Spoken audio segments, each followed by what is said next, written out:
તાજેતરમાં પૂર્ણ થયેલો શિવરાત્રીનો મેળો તેમજ આ વખતે આ શિવરાત્રીના મેળામાં તંત્ર દ્વારા લોકોને અનુકૂળતા અને અનુરૂપ બનાવવા માટે તનતોડ મહેનત કરવામાં આવેલ, પરંતુ આ મેળામાં ક્યાંક ને ક્યાંક તંત્રની કામમાં ખામી જોવા મળી હતી અને આ મેળાના શાહી સ્નાન વખતે ટિકટોક સ્ટાર કીર્તિ પટેલ તેમજ વરિયા મેડમ પોલીસ અધિકારી પણ આમાં સ્નાન કરતા જોવા મળતા લોકોમાં તેમજ સાધુ સંતોમાં નારાજગી જોવા મળી હતી।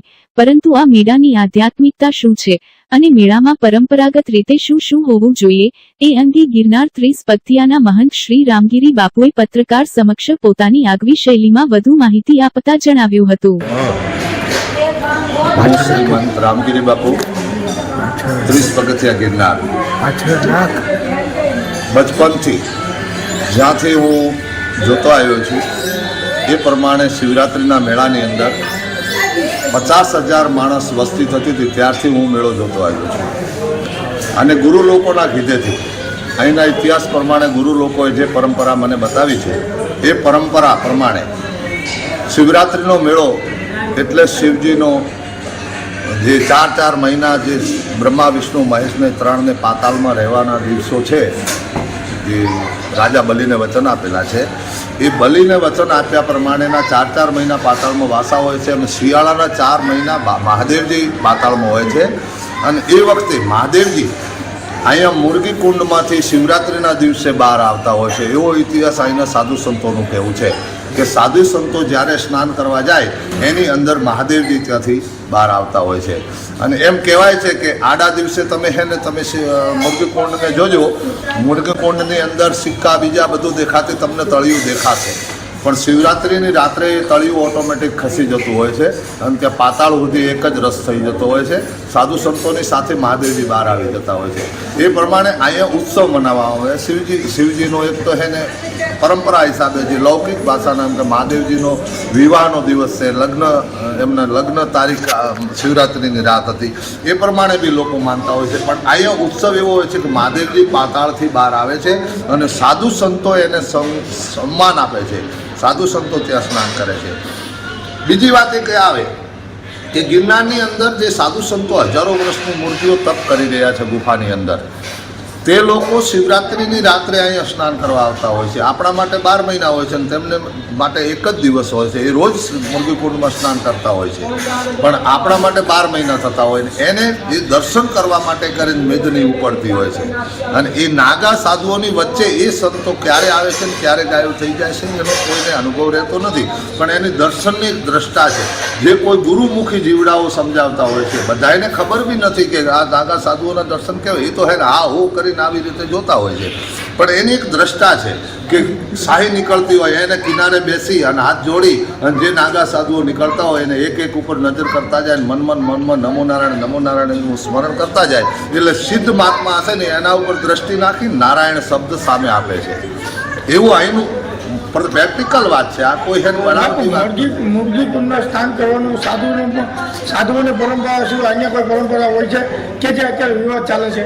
નહીં, એ નાગા સાધુઓનું સ્નાન છે, એ નાગા સંન્યાસીઓનું સ્નાન છે જે વિરજાહવન કરીને સંસ્કારિત સાધુ થઈ જાય છે અને જે દિગંબર થઈ જાય છે અને ત્યાં ભવનાથનો તો એવો રૂલ પરંપરા છે કે ત્યાં સિવેલું કપડું પહેરેલો માણસ કુંડની અંદર પ્રવેશ નથી કરી શકતો।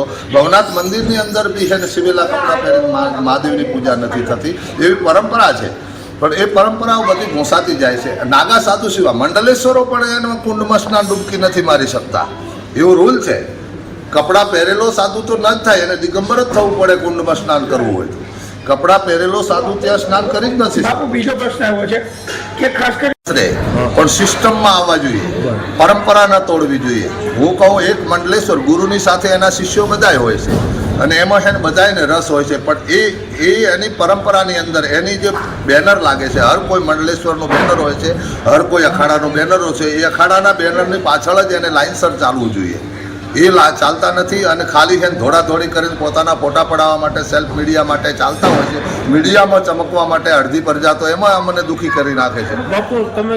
જે સ્નાન કર્યું છે એના ઉપર એક્શન નથી, એને લઈને આવવાવાળો કોણ વ્યક્તિ છે જે ગાડા ભરીને લોકોને લઈને આવે છે અને ખોટા કપડાં પહેરાવી અને લોકોને અંદર દાખલ કરાવે છે, એવા લોકો ઉપર એક્શન અધિકારીઓ લેવા જોઈએ। સાધુઓ હોય છે, અવધૂતાનીઓ હોય છે. લેડીઝ સાધુને અમારી ભાષામાં અવધૂતાની કહેવામાં આવે છે. અવધૂતાની બી હોય છે અને સાધુ બી હોય છે. દિગંબર સાધુ હોય એ હેન હાવ દિગંબર કરીને ભગવતી લગાડીને સ્નાન કરતા હોય છે. અને સાધ્વીઓ હોય એક વસ્ત્ર પહેરતી હોય છે. એક વસ્ત્રમાં એને ભગવતી ચડાવી સ્નાન કરવા આવવું જોઈએ. પણ પહેલાં નાગા સાધુઓ સ્નાન કરી લે એટલે પછી સીધી અવધૂતાનીઓ આવે અને અવધૂતાનીઓ સ્નાન કરી લે એટલે મંડલેશ્વરો આવે. મંડલેશ્વરોને એ ચરણામૃત લે. મંડલેશ્વરો સ્નાન નથી કરી શકતા એ કુંડમાં. એ કુંડની ગરિમા છે. મંડલેશ્વરો પણ એ પોતે સ્નાન કરી શકતા ને વર્ષોની પરંપરા હતી. કિનારે બેસી અને એના ચેલાઓ, એના શિષ્યો જે એની સાથે હોય છે એ લોકો કુંડમાંથી ખોબા ભરી અને ગુરુ ઉપર આવી રીતે જળ ચડાવતા હોય છે. એવી એની પરંપરા છે. બધા પ્રશ્નો એક હાથે કરીશ તો હું કેમ જવાબ આપવાનો? બાપુ મુરગી આપણે પહેલા તો મુરગી કરનું પૂછે. પટેલ ઉપર બોલી જ નથી શકતો કેમ કે કીર્તિ પટેલ જેવી કેટલી અંદર ઘૂસી ગઈ હતી, કેટલાય લોકો એને અંદર ઘૂસી ગયા હતા. હું એ લઈ આવવા વાળા સાધુઓને હું દોષા. પીઆઈ વરિયાએ પણ સ્નાન કર્યું, શું કહેશો? પીએસઆઈ વરિયા બિચારી ભોળા ભાળી હે દેખાદેખીમાં અંદર ઘૂસી ગઈ હશે. જોકે હું સાઈમાં હતો નહીં એના બારેમાં હું કહી નથી શકતો, પણ છતાં બી જે થયું છે એ ગલત થયું છે. અને એમાં અધિકારીઓએ આના ઉપર તટસ્થ રીતે બંધારણમાં રહેવું જોઈએ. જે આ વખતે થયું છે એવું ભવિષ્યમાં ન થાય એના માટે અધિકારીઓ સતર્ક રહેવું. સ્નાન કરવું ગુનો છે. કેમ કે સાધુ અમારી ભાષામાં સાધુ સંત હોય, સાધુ સંત ભભૂતિ ચડાવે અને ભભૂતિને ટચ કોઈ કરે તો એનો દોષી બી ટચ થવા વાળો હોય છે. બાપુ કેવા કડક પગલા તોડાશાની માથે તમારી શું માંગણી છે? કીર્તિ પટેલ જો સ્નાન અમે પગલા લેવામાં આમાં એનો કોઈ ગુનો તો છે નહીં. બાપુ એને સ્નાન પરંપરા થોડી છે, પરંપરા વિરુદ્ધની વાત છે કે પરંપરા લઈને આવવા વાળા ગુરુઓ છે. કેમ કે અધિકારીઓને હું સંપૂર્ણ રીતે અધિકારીઓને દોષ આપી દઉં તો અધિકારીઓ ગભરાય છે કે મહાત્માઓ ડખો કરશે, મહાત્માઓ અમને શું કહેશે, અને આના ઉપર અધિકારીઓ ઉપર બી દબાણ લાવી દેતા હોય છે. એટલે અધિકારીઓ જતું કરતા હોય. બાપુ ધારાસભ્ય કડક કાર્ય તો પહેલા તો તારા ઉપર જ થવી જોઈએ. કેમ કે તારા જ માણસો પહેલા મારા સાંસદ ભાવનાબેન ચીખલિયા સાંસદ હતી. અહીંના ધારાસભ્ય ભાઈ બહુ લાંબો સમય મશરૂભાઈ રહ્યા છે. એ લોકો બી આવ્યા છે. એ લોકોએ કદી આગેવાની નથી કરી. એ લોકો સાથે સાથે ચાલી અને કિનારે આવીને ઉભા રહીને સંતોના હાથ જોડીને દર્શન કરતા. એમણે કોઈ દિવસ કોઈને દખલગીરી કરવાની વાત નથી કરી. બાપુ પરંપરા નથી શકતો. એ પાછી શિવરાત્રી હું આવતા વર્ષે જ પેદા કરી શકું એમ છું. એને હું કોઈ દોષમાં લઈ શકતો નથી. પણ અધિકારીઓને મારી નમ્ર અપીલ છે, સાધુ સંતો અધિકારીઓ હોય કે ભલે આપણા પદાધિકારીઓ, આપણા પ્રશાસન અધિકારીઓ હોય, બધાને નમ્ર અપીલ છે કે આ નોંધ રાખે અને આવતી શિવરાત્રીની અંદર કોઈ આવી ભૂલ ન થાય એના માટે સખ્ત બંધારણ થાય. મહેનત હતી, તંત્રની મહેનત હતી. તંત્રએ મેળો એક સંપૂર્ણ રીતે ઐતિહાસિક મેળો બનાવવાની કોશિશ કરી, પણ તંત્રએ સાધુ સંતો સાથે સંપર્ક નથી રાખ્યો. સાધુ સંતોને સાથે લઈ સાધુઓનું બંધારણ જોઈ, સાધુઓને પૂછપરછ કરી, સાધુઓને કોઈ જિમ્મેદારીઓ સોંપી અને મેળામાં ચાલ્યા હોત તો આ બધું ન થાત. સાધુ સંતોને તો બોલ્યા હતા, શેરનાથ બાપુને ઇન્દ્ર ભારતી બોલાવ્યા છે ને, એમને જવાબદારીઓ સોંપવી પડે. એમની જવાબદારીઓ બી થાય છે. સાધુ સંતોને અમુક અખાડાની અંદર અખાડાના પોતપોતાના અખાડાના સાધુઓને સંપર્ક કરે અને ભાઈ તમારા અખાડાને તમારે સંભાળવાનો છે એવી રીતે એને જવાબદારીઓ સોંપવી પડે. અધિકારીઓ હે ને ભેળા રાખીને મીટિંગ કરી ગઈ એટલે પટી ગયું એવું નથી હોતું. એમને પોતે સંપૂર્ણ રીતે જવાબદારી સોંપવી પડે. જેમ તમે પોલીસ અધિકારીઓને એક જન્માવારી આપો છો કે કોઈ વાહન ના આવવા દેવું, તો એ બિચારો નિભાવી જ રહ્યો છે. એવી રીતે તમારે એ અહીંના સ્થાનિક મહાત્માઓને સાથે લઈને એમને કોઈ જવાબદારીઓ સોંપવી પડે, પરંપરા પૂછવી પડે. એ પરંપરાને તો જ ઘોળીને પી ગઈ છે અહીંની સરકાર ને, અહીંના નેતાઓ ને, અહીંના ઓફિસરો ને, અહીંના મહાત્માઓ. બસ આના કારણે જ આવું બધું થવા માંડ્યું એટલે અમને દુઃખ લાગે છે. અમે એને અંદર જઈએ, અમે અભડાઈએ, અમે આમ કહીએ કે અમે અભડાઈએ છીએ, આની અંદર અમે દોષી થઈએ છીએ.